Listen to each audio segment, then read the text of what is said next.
Okay, so let's start with ito, no. Teka, buksan ko muna siya. Naka-plastic pa kasi siya, no. So kakabili ko lang nito. Today lang to actually. Ano ba ngayon? March 14 ba? Hindi ko na alam yung date. Yun natin. Anong date na ba ngayon? Today is March 15 na pala ngayon. So, sige, tignan natin. Pakita ko sa inyo yung mga binili ko. Teka, bubuksan ko lang siya, no? Para dire-diretso tayo. Wala. Like I said, kasi nga bago siya. So, hindi ko siya, ngayon ko pa lang siya bubuksan. Excited nga ako eh. Kasi, dahil nga hindi naman ako professional, bihira ako magpalit ng drum heads, no? Kaya, kapag may mga ganito, excited ako. Kasi, gusto ko rin yung processing ng tuning, ng pag-replace ng mga drum heads in general. Okay, so we are set. Ngayon, i-run through ko lang kayo, no? Yung binili ko for the, kita nyo ba siya? Yan. Naka-focus pa rin sa mata ko. Anyway, ito yung 10-inch kasi yung toms ko is 10-inch, 12-inch, and 16 inches. So ito, parang ito yung Remo pinstripe. Ito yung clear. Remo pinstripe na clear. Ito yung ipapalit natin sa tom 1, sa 10-inch tom natin. Sobrang I've been dying, no, ever since gusto ko talagang magkaroon ng Remo pinstripe. Para nagkaroon ako dati ng Aquarian, yung una kong pinalit sa una kong drum set. Kasi walang Remo nun. Walang pinstripe. Maraming Remo pero walang pinstripe. So ngayon, excited ako magamit talaga siya dito sa studio. And then since pinstripe yung 10-inch natin, syempre hindi naman ideal na iba-iba sila. Pero kung wala kang choice, pwede rin naman, wala namang aangal doon. Pero ideal na para-pareho. So yung 16-inch ko, yung floor tom, meron din tayong pinstripe na 16-inch na clear. So ito parang, dalawa lang yung sa toms ko, no? Kasi bihira. Technically, parang hindi talaga eh. Parang bihira akong gumagamit nung second tom, yung tom 2. Parang tom 1, tas floor tom agad. Ganun yung setup ko lagi. Kaya 10-inch and 16 inches lang yung binili ko na parehong clear na pinstripe. And for the snare, meron tayong Black Panther, no? Naka-power stroke tayo doon. Pero sa studio na to, gusto ko na yung mismong buong kit yung gamitin ko. Kaya ang i-revive lang natin. At ang kailangan lang naman ng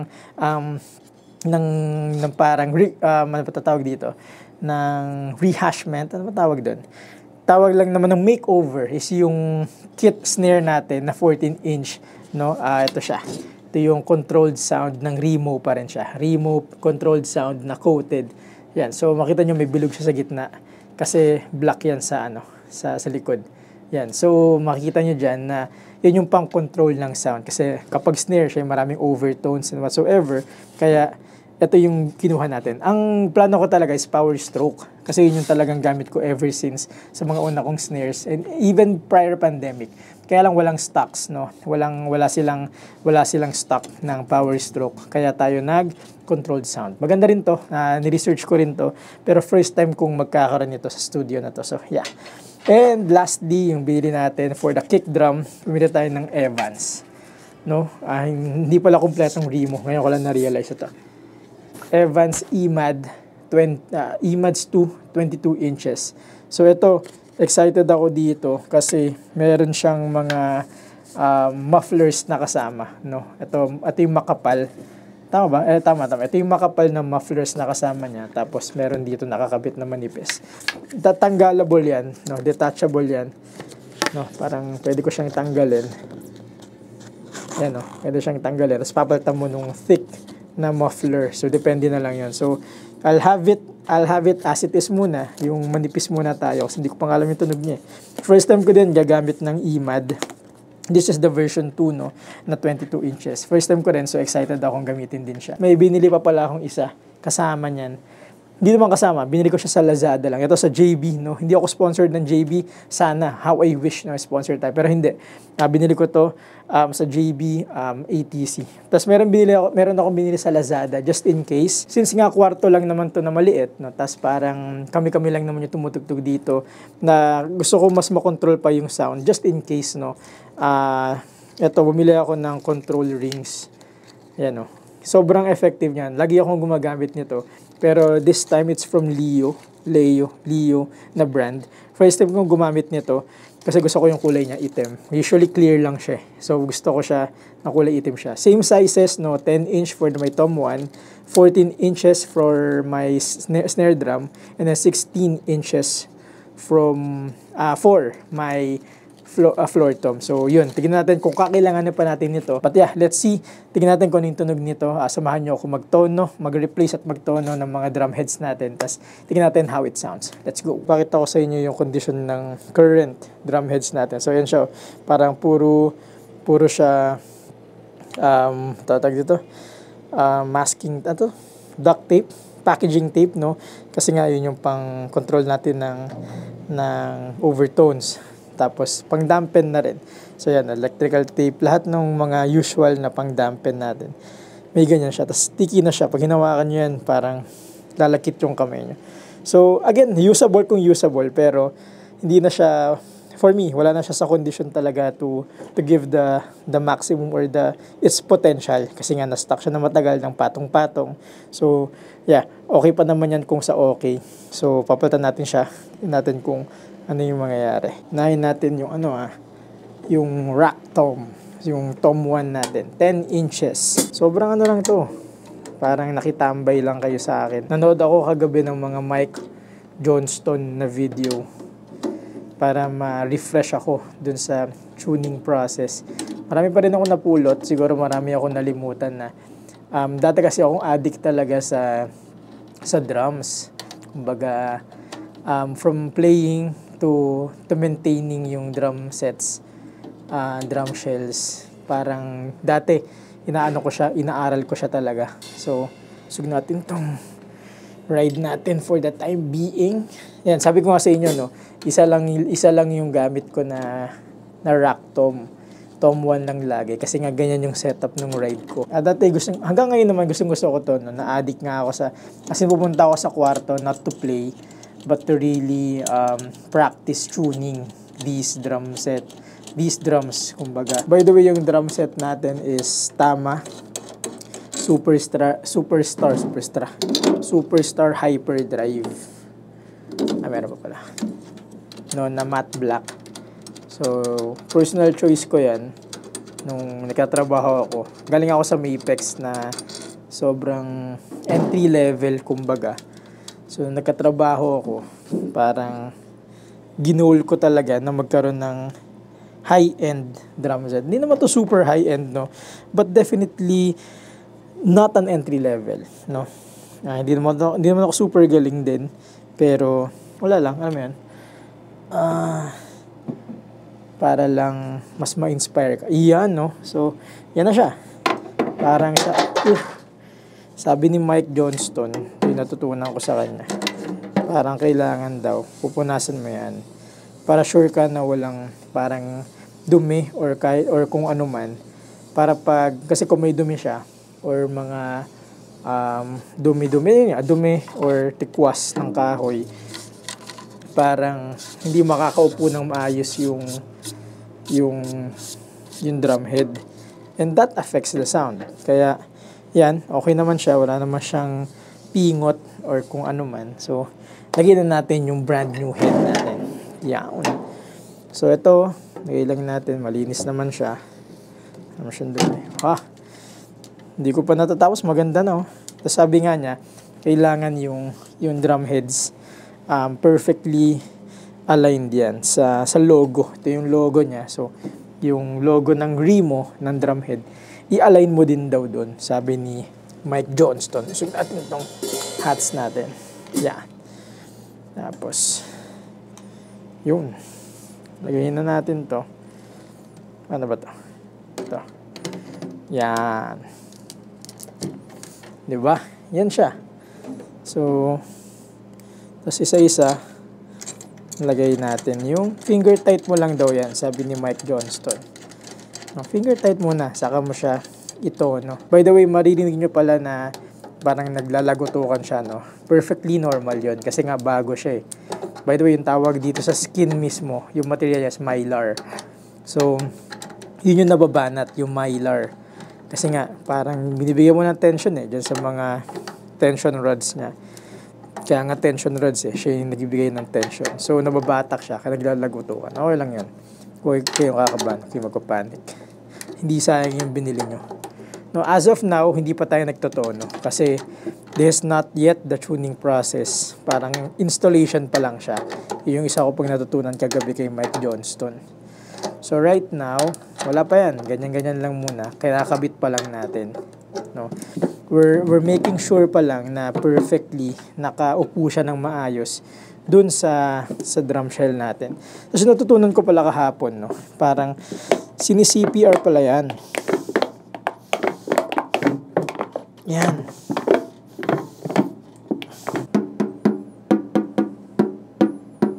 Yan. So yung tuning process kumbaga is really making sure na each lug exactly the same pitch siya. So ito, tignan natin, no. Kung nahihirapan kang pakinggan, may mga obvious naman, no, pero pag kumihirapan kang pakinggan at times, pwede mo lagay yung finger mo sa gitna, tapos para mawala yung mga overtone, saka mo siya pitik-pitikin.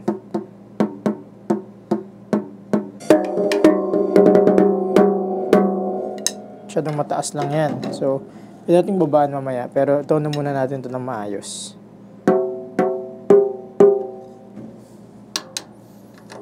Okay, so sa opinion ko, parang okay naman na siya.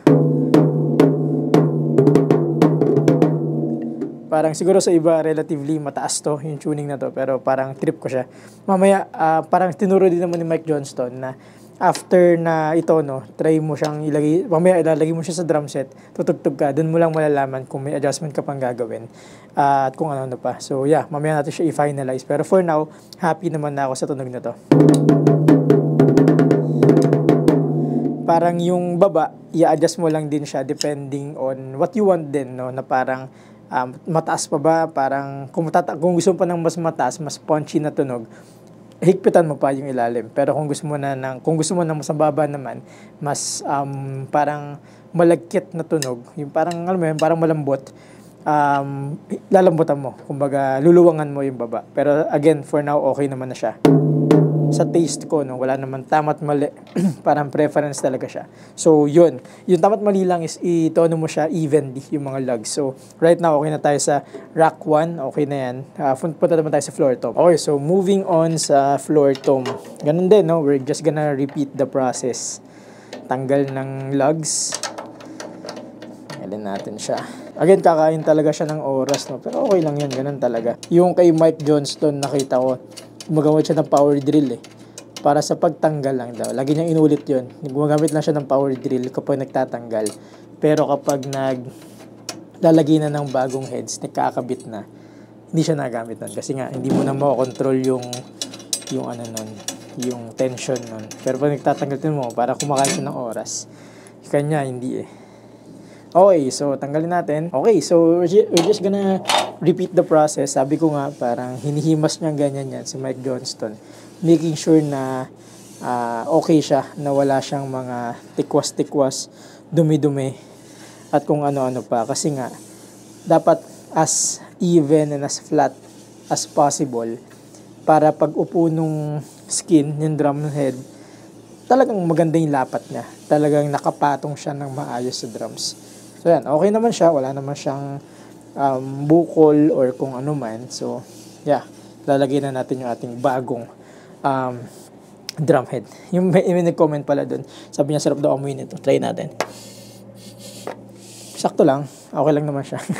Sabi niya bango daw, best scent ever. Siguro iba yung kaadikan nun sa drums, kaya ganun. Okay, so same logic, no? Lagay mo lang ng maayos yung drum head mo. Perfectly aligned dun sa logo. May logo tayo dito ng tama. So, lagay mo dyan yung logo ng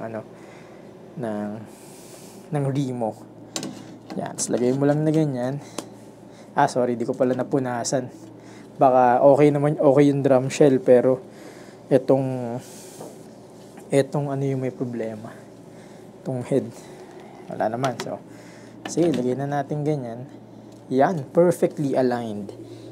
Ayos. So, lagay lang natin tong mga lugs natin. Kumakain talaga to ng oras. Kaya nga sinasabing kailangan passion mo siya para hindi mo ramdam na malaking oras na yung nawawala. para hindi mo siya tawagin nawawalang oras, para masabi mong productive ka. Alam mo yan? Kasi kung hindi mo to gusto, talagang waste of time. Pero kung gusto mo siya, grabe, worthwhile siya. Di ba? Kayo, ano bang parang masabi nyong kumakain ng oras nyo, pero sa ibang tao, waste of time, pero for you, worthwhile talaga yun eh. Kahit ilang oras pa yung abutin na ginagawa mo isang bagay na yun, worthwhile siya, hindi siya waste of time. Let me know in the comments below, just like a regular vlogger. Yan, hindi ka makita. Yan. Okay, finger tight lang uli. Sabi ko nga, wala pa tayo sa tuning process. Galing nga nun eh. Na-remind ako ni Mike Johnston doon na, oo nga no, parang yung mga small details na yon, parang maganda na ano ka rin doon, well-versed ka rin doon. Again, ito hindi pa to tuning process, installation process pa lang siya, sabi niya. So, yan. Yung tuning is yung pag-even out ng bawat lugs. Siyempre sa ngayon, wala pa yan. Diba? Muddy. Sobrang muddy. Teka, mag-ibang angulo tayo. Tanggalin lang natin yung wrinkles. Tapos saka natin siya i-CPR. CPR yung term ni Mike Johnston. Kasi mamaya, makita nyo. Siguro hindi ko siya napakita ng maayos sa rack tom. Sa tom 1 natin. Pero dito, pakita natin. Again, naglalagot ako na siya ulit. Again, perfectly normal. So, ito yung CPR na sinasabi ni Mike Johnston. Yan, no? Naririnig nyo ba yun?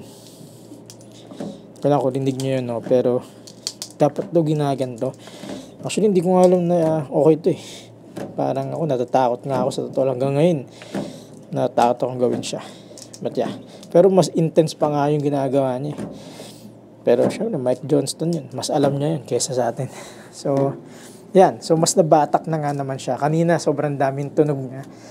Ngayon nga naman, nawala. So, yun nata yung goal niya. Mabanat talaga yung head. Para pag tinono mo siya, banat na siya. Okay ba yun? So, tingnan natin.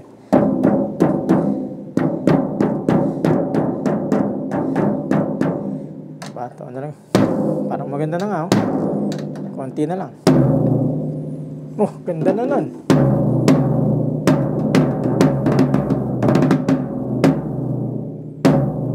May konti lang siyang, may konti lang ako naririnig. Diba? Ganda. Masyado lang siyang malambot pa. So, tignan natin, try para siya itaas, no?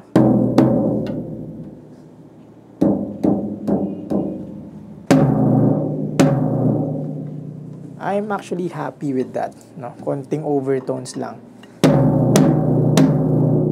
Grabe, ang ganda. Try lang natin. Asan ng konti.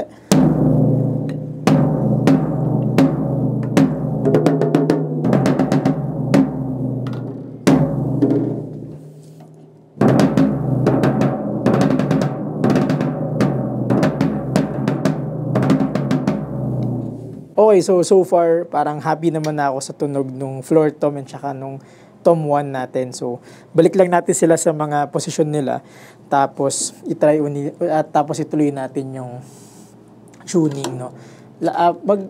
Tugtog muna tayo ng konti para makita lang natin yung feel ng dalawang toms. Pero so far, sobrang happy ako sa itsura nila. No, sa looks pa lang, sobrang pro na tignan. Remo, eh. Alam mo yun, ito yung laging ginagamit. Eh. But anyway,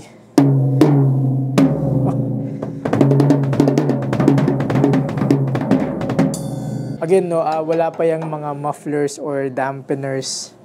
Sobrang okay na siya for me, for my ears, no. Sobrang maganda sila pakinggan. Siguro nga, hindi ko pa nalilimutan yung mga techniques na tinuro sa akin ng mga mentors ko kung paano magtono ng drums. So, yeah, I think we'll leave it as it is, yung floor tom tsaka yung rack tom natin. Proceed tayo sa snare drum, no. Tignan natin. Once again, no, we're just gonna repeat the process. Ano ba to? Yung tama kasi, yung parang stock head niya is Powercraft 2 na tama. Pero syempre, kapag drum heads kasi, tatlo lang naman yung choices dapat. Parang ng mga professionals. Yun yung Evans, Remo, and Aquarian. So, So kung ano man itong tama power craft na to, it's a good thing to start with siguro. Lalo kung nagka-practice ka nagtono, siguro wag ka munang bumili nga ng mga mahal. Kasi mahal din yung Remo ha. Mahal din sila actually, si Evans, si Remo, tsaka si Aquarian. Mahal sila. Kaya kung yun yung pag-practicean mo, tapos tatamarin ka, parang sayang yung pera. Pero ito, dahil nga stock siya, dito ako nag-practice kumbaga. Pero yun nga, dati may drum set naman na ako. Yun siguro doon ako nag-practice din ng tuning. Tapos nung parang natuto na ako, karoon ako ng confidence sa tuning lang doon yung parang nag-invest ako sa Aquarian nga before. So ngayon, Remo naman yung tinatry natin. Pero kung may Remo nun, nag-Remo ako nun for sure. Kasi ito yung parang alam mo yun, hindi ko alam sa inyo, kayo ba? Parang nung sa alam nyo, sa mga tinutugtugan nyo, ano yung kadalasan nyo nakikita. Ako kasi Remo talaga yung nakikita ko lagi. Kaya yan yung parang gusto kong ipalit. Pero good thing na natry ko yung Aquarian. Maganda rin yun. Mahal din mahal din siya. By the way, kung hindi ko pala na-mention, no, yung nagastos ko dito, dun sa mga drum heads, 4, di ba? Parang yung kick drum, snare, floor 1, tsaka floor 2. Yung nagastos ko is 7,690. Sa JB, oy, nalaglag na ko. Ayun, nakita ko naman. So, anyway, sa JB Music ko siya nabili. Again, hindi ako sponsored, no? Sana. How I wish. Pero 7,690 siya for the 4 drum heads. Again, no, sabi ko nga, hindi siya mura. Hindi talaga siya mura. Kaya kung mag-i-invest, kaya talaga mag-i-invest ka talaga sa kanya. Yun yung tawag, investment. Again, kung passion mo siya, investment yung tawag. Pero kung hindi mo siya passion, ano yan, tawag dyan, waste of money. Ganun naman lagi para sa iba, bibili ka ng drum heads lang na 7,000, 8,000. Tutunog naman lahat yan. Tama naman yun. Kaya lang, kung passion mo nga siya, you'd want the best. Yan. So, tanggalin lang natin. Okay, after 2 years, ilan ba? Hindi, binili ko kasi itong drum set na to. Parang, tawag dito. Binili ko siya ng 2015, 2016, parang ganun. So, matagal na rin siya. Tapos nag-pandemic nga, kaya na-stuck siya. But anyway, sige, nasa na yung drum head natin? Yan. This is the control sound. Again, i-align mo siya ng tama, no? Mahirap pala pag hindi clear. Yan. Tama ba? Nagalaw na ata, no? Hindi, okay lang naman. So, lagay lang natin uli siya. Ang ganda tignan. Ang ganda. Natutuwa ako tignan. Same feeling no nagpalit ako ng snare head ko na power stroke dun sa Black Panther ko na 13-inch. Same feeling, ang ganda tignan. Ganda talaga pag malinis tsaka pag bago yung yung skin. Parang nakakahiyang paluin Pero dito excited ako kasi ganda. Ang ganda ng controlled sound. Tsaka yun nga, parang thankful din ako na makakatry ako ng iba. Kasi kung tingin ko kung may power stroke na available, for sure nag-power stroke uli ako. Kasi subok ko na yun, tsaka parang trip ko talaga yung tunog nun Tapos natutono ko naman siya before. Pero maganda rin na wala nga. Kasi eto, nakapag-try ako ng bago. Yan. Ito na, lapit na tayo. Tapos after nito, kick drum. Pero baka mag-break muna tayo doon. Tingnan natin muna yung tunog nitong tatlong nasa ibabaw. Okay, finger tight muna. Palaging ganon. Turo yun ng mga drum gurus natin. Kahit saan ka pumunta, sa YouTube, sa mga online courses, yun yung laging parang rule of thumb. Finger tight muna silang lahat. Okay, so again, tuning process na ba to? Hindi pa. Installation pa lang to. Sabi ni Mike Johnston. Okay, so yan, nahigpit na sila. Hindi na kaya ng daliri ko. So, sorry. Siyempre wala pa, no? Ba't ko ba ginanon? Tighten muna natin siya. Parang enough lang para mawala yung wrinkles niya. Tapos, CPR. Nakakabisa nyo na ba yung flow? Okay na muna yan for now. Mamaya ng tuning. Saan natin siya ilubog. Uy, parang nadumihan ko na siya. Naman. Mamaya ka na madumihan, di ka pa ginagamit, pipicturean pa kita. Kaya mamaya ka na madumihan. Okay? So, okay, tuning na tayo. So, pag snare, ito naman talagang relatively mataas yung tuning nito. So, taas muna natin silang lahat. Saka tayo kumuha ng benchmark. Personal tip ko pala, no, parang kung magtatono ka ng snare, tanggalin mo yung snare. Yan. So, tanggalin, wag mo tanggalin, pero ibaba mo lang yung snare wire para hindi siya marinig. Kasi easier kesa kapag mas garalgal siya. Parang tom lang, di ba? Mas rinig mo kumpara sa daming nangyayari, di ba? So, yun lang. Try natin.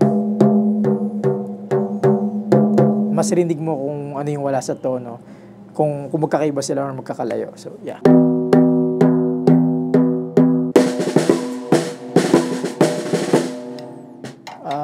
Parang ang taas nung baba ako, kaya ganun. Sige, taasan pa natin ng konti.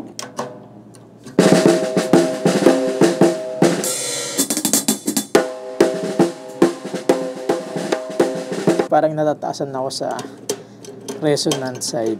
You know, kasi dati, batak na batak yan. Ganun ako mag-tune dati ng snare. Sobrang batak na batak yung likuran. So, try natin siyang babaan ng konti. Kasi parang hindi na makahinga yung drums eh. Yung tunog eh. Tapos ganun din, tatono mo rin siya evenly as possible. Ganda talaga ng control sound. Or maganda talaga ang mga bagong heads in general, no?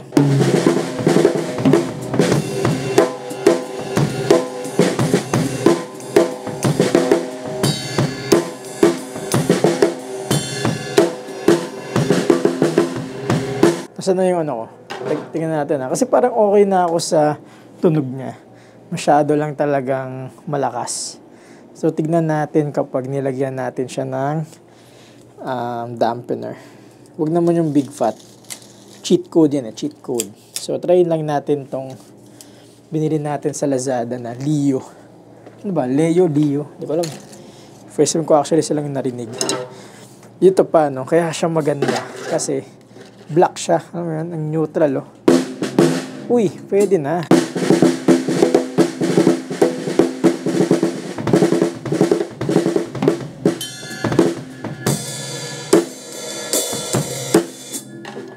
Man, masaya na ako sa tunog ng snare natin. Konting tugtog pa, may ma-adjust pa tayo. But for now, parang happy ako sa kinalabasan ng tuning natin sa ngayon, no? Sikat talaga si Remo for a reason. Okay, so we're done with the snare, the floor tom, the tom 1. So far, happy naman ako. Yung snare lang, kailangan ko siya lagyan ng Leo para mas maganda yung tunog niya. Hindi ko siya mapatahimik eh. Parang malakas talaga siya. Effect din yun ng malaki kasi 14 siya, no? Kaya malakas talaga siya. Tapos banat na banat yung skin niya. Tapos coated na yun. So parang controlled na siya dapat. Controlled sound pa siya. Kaya lagyan natin siya ng Leo para mas maganda. Tapos yung toms, actually happy na ako, no? Sobrang in a way proud nga ako na natono ko siya ng gantong tunog. Happy ako na kahit walang muffler or dampener, parang maganda na yung tunog niya.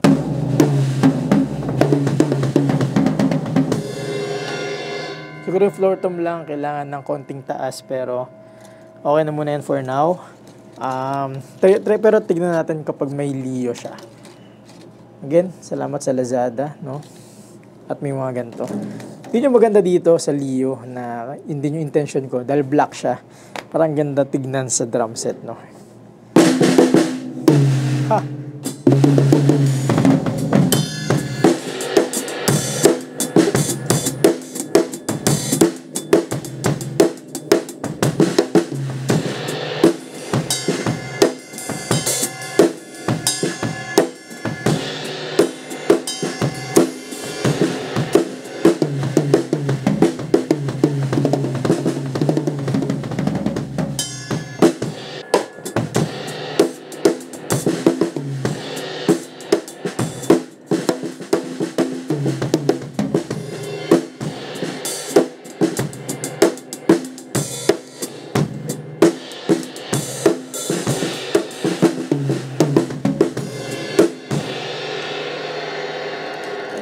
Naririnig nyo ba? Parang drum machine nung nilagyan ko siya ng Leo, yung mga toms. Kaya pag wala.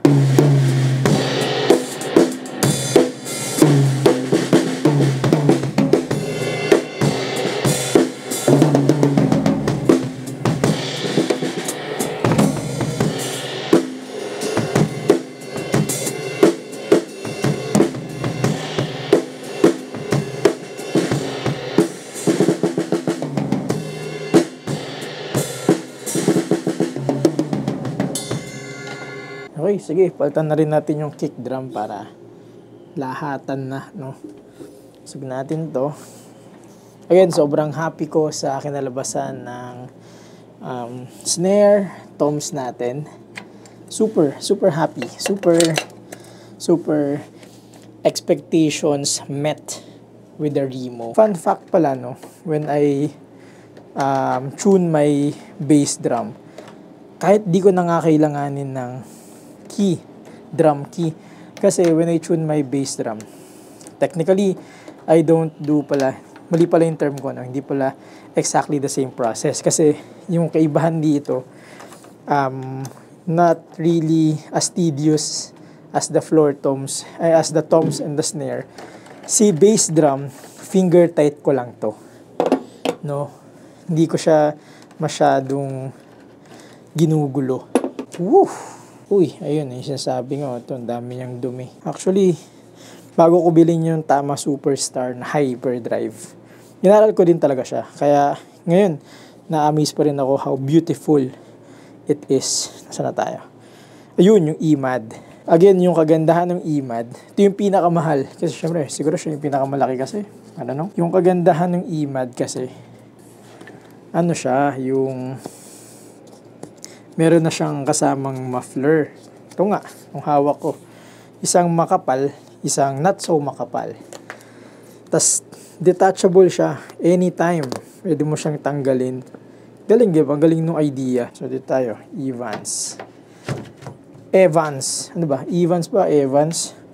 Again, ano lang, no? Nagyan lang natin ng mais yung logo. Sa ngayon, meron akong unan sa loob. May unan yan para pang muff nga ng tunog, pang dampen. So, tignan natin kung itong EMAD, kung kailangan pa o hindi na. Kasi nga meron siyang kasamang dampener. Okay. Yan, kabit na natin. Excited na ako actually na marinig si EMAD. Kasi sikat yan. Uy, ngayon ko lang na-realize na nag-iisang Evans pala to. Lahat ng binili natin na Remo, siya lang yung Evans. Kasi meron din naman si JB yung Evans G2, I think, set yun for the snare, for the toms. Nga lang, nung ni-research ko siya, kung mag-Evans ako, EC2, yun yung pipili ko. Yun yung parang kalaban ng pinstripe. Kaya, walang ganun si JB. So, Remo tayo. Siguro, kapag after a while, pag magpapalit ulit tayo, try naman natin yun. Para matry natin lahat. Nag-Aquaria na tayo, nag-Remo na tayo ngayon, tapos Evans naman sa susunod. Tingnan natin, no? Pero sa ngayon, tinono ko yung pinstripe, parang okay na okay ako sa pinstripe. Parang tatagal ako eh. Alam mo yun? Parang after sa kanya, parang siya pa rin yung bibilin natin. But let's see, kasi hindi naman tayo professional na kailangan meron tayong sinusunod na tunog. Again, sabi ko nga sa inyo, finger tight lang ako. No? Ganyan lang siya. Yung pala, doon pala maganda eh. Yung hack pala ni Mike Johnston. Ay, ito na lang siguro. Pwede pala yan, para may felt ka bigla. Diba ang galing Ano yan? Para meron kang mallet agad. Instant mallet. Diba? Hack. By the way, may kasama pala si Evans EMAD na parang para sa beater. Ito, yung patch para dyan tatama mismo. Pang-control din yan ng tunog para mas focused. Pero saan na siya ikabit? Kasi natin ko saan tatama yung yung kick mismo eh. So, chill lang tayo, chill. Pero ngayon palang ganda nga ng tunog. Narinig nyo ba? Tanggalin natin to ha. By the way, yung unan hindi nakatama kasi nga nakababa eh. So gravity, nasa baba yung unan. So hindi siya nakadikit dito sa Evans. Yan yung wala. Yan yung walang muffler. Ngayon kabit natin yung mas makapal na muffler. Galing nito, sobrang amazed ako nung una ko itong nakita. Before, no? Parang sa internet pa lang, kakalabas lang nito. Nagalingan ako na, yung galing nun. Pwede mo siyang tanggalin, pwede siyang ibalik, pwede mo siyang palitan. Galing. Hindi na may hirapan. Tsaka ang ganda niya tignan. Grabe. Parang mas gusto ko yung tunog nito kaysa dun sa mas manipis. Pero yun yung kagandahan, no? Parang anytime pwede ko siyang palitan. Again, finger tight lang tayo. Saka na tayo siguro kasi parang okay na eh. No? Tignan natin mamaya. Ganun nga sinabi nga ni Mike Johnston. Okay lang. Lagay mo lang, tono mo. Initially, tapos pagdating mo sa drum set, dun mo kasi ma-finalize. Pag tumutugtog ka na, that's the time that you can define the sound that you want. Kaya tayo, ganyan muna. For now, naririnig ko na mas maganda to. Mas maganda tong malaki kaysa doon sa manipis na muffler. So, ito muna tayo. Mamaya palitan na lang natin. Okay, so we are done changing or replacing our drum heads, no? So, yun na sila. Controlled sound tayo sa snare. Nilagyan ko siya ng Leo muffler tsaka yung Pearl muffler natin para bawasan yung lakas niya. Lakas talaga niya eh. 14 inches din kasi siya. And then yung 10-inch natin na rack tom, ayan na, maganda na siya. Sobrang Remo pinstripe na yung gamit natin yan. Sobrang ganda niyan. Plus itong 16-inch natin na floor tom, naka pinstripe na rin siya. Tapos yung kick drum natin, yan, naka-EMAD 2 na siya. So try natin kung ano yung sound niya. Sana makapture ko siya ng maayos gamit yung microphone natin yan. Let's do this.